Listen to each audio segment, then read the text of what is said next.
Hi friends, I hope you are having a good day.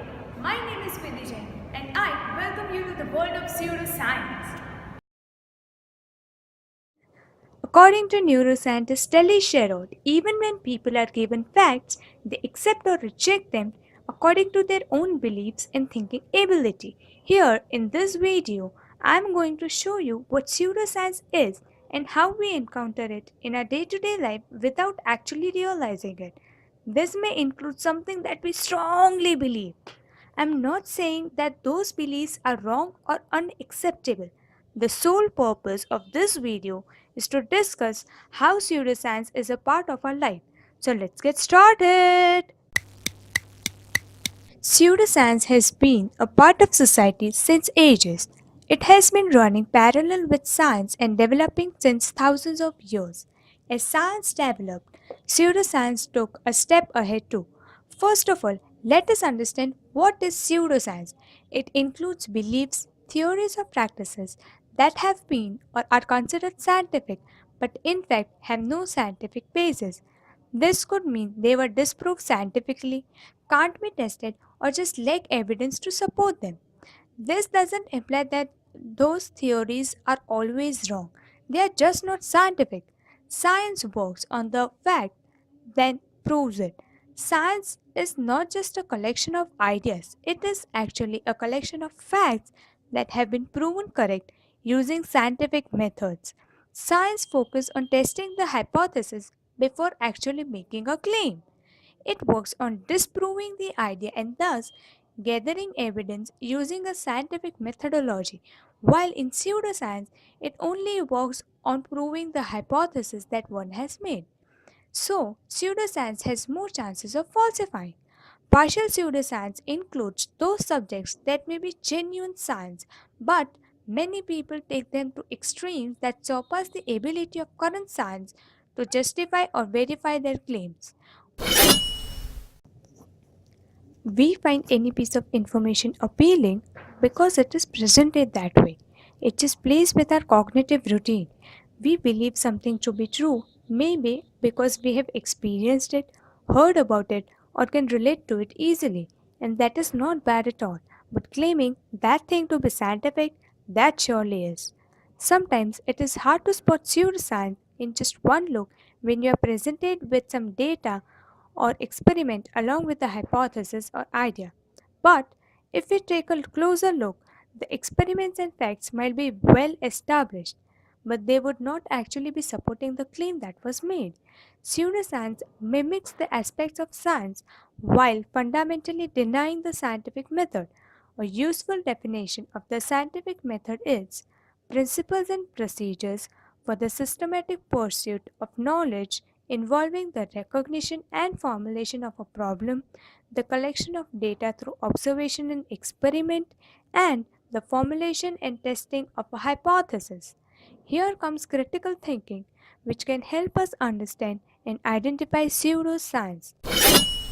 The difference between science and pseudoscience is like that of reasoning and rationalizing. While reasoning, we look at all the factors, proofs, and experiments related to a hypothesis and then give a conclusion. While during rationalizing, we have already formed our conclusion and then we consider only the facts and proofs which support our conclusion. Let's have a look at some examples. Most of us have a habit of reading the horoscope and following our zodiac sign. But are they actually accurate? They may give us signs which we decide to relate with some event in our life and thus believe that it is true. Does the movement of planets actually decides the event in our lives? We don't know. The prediction of our behavior and deciding our characteristics according to the planetary movements based on our birth date is a part of astrology. In astrology, birth dates 1, 10, 19, and 28 have similar characteristics. Our birth date decides our sun sign. Suppose a person is born on 19th of August, so his or her sun sign becomes Leo. When someone expresses themselves or behave in a certain way, we tend to relate them with their zodiac sign. I'm not saying that there is no such thing, but most of us believe this to be true because such things are claimed to be scientific when they are actually not. Someone would claim that astrology has an excellent and proven method of horoscope matching based on lunar constellations just to convince you that horoscope matching would play a great role in your married life. What I want to say is that anyone would claim anything, but then how well can we prove or disprove that? Or is the argument made actually valid? To both of which the answer is no. Vastu Shastra is also part of our day to day lives, especially in India. The arrangement of furniture in the house or office is claimed to bring good or bad luck to the person, like the direction they face or the position they are kept in. It just sounds illogical. The word Vastu Shastra actually translates to science of architecture. This text describes principles of layout, design, measurements, ground preparation, space arrangement, and spatial geometry. It represents a body of ancient concepts acknowledged to many modern architects as a guideline but not a rigid code. The science of architecture given by the ancient people might be right and very much useful, but a logical person would not believe that the position of an object in our home or workplace affects our lives. How strongly can we prove this claim to be right or wrong? There is no way how I could rigidly prove or maybe strongly disprove this. Let us consider another example. My handwriting is a bit gibberish and with narrow spacing. So, according to handwriting analysis, or what we can call graphology, I can't stand to be alone and might be intrusive. In handwriting analysis, the size of someone's handwriting is used to determine the type of personality they have. According to graphology, people with small handwriting tend to be shy, studious, and meticulous, whereas outgoing people who will love attention have larger handwriting. Graphology also states some rules to decide a person's personality. The type of looping created by the letters L and E can suggest the person's nature. For example, wide loop means someone is relaxed and spontaneous as well as open minded. People who write narrow loops tend to be skeptical of others and may restrict themselves for certain activities. Long crosses on T's suggest that someone who is determined and enthusiastic but also stubborn. Short crosses tend to be someone who is lazy. Well, these examples make us understand and realize that we relate to such things just because we think it is meant to be true. This may or may not be true, but there is no particular data or proof strongly supporting this theory. Therefore, it is considered pseudoscience. Talking about science, handwriting analysis is also done for the testing of different neurological and psychological diseases like depression, Parkinson's disease, tremors, etc. But that is not the only thing considered during this test. It is simply done to check the change in one's handwriting, which indicate how their hand is working and if the handwriting is affected by the pressure applied, shakiness of the hand, etc., which opens a window for us to confirm the symptoms and predict the situation. These were some examples that are considered pseudoscience because they cannot be strongly proven or disproven. There were some claims which were ideas or theories presented by different people claiming to be scientific, but then they were proved wrong by science. One such theory was the flat earth theory. For a very long time, it was believed that the earth is flat, but then, as we all know, many different ideas were presented to disprove that. The ships that started sailing from a particular point came back to the place from where they had started, and it proved that the earth was round, because if the earth had been flat, the ship wouldn't have returned. Thus, we consider the flat earth theory as pseudoscience. There is one well known example of pseudoscience in medical science. There is the vaccine causing autism controversy that almost everyone knows about.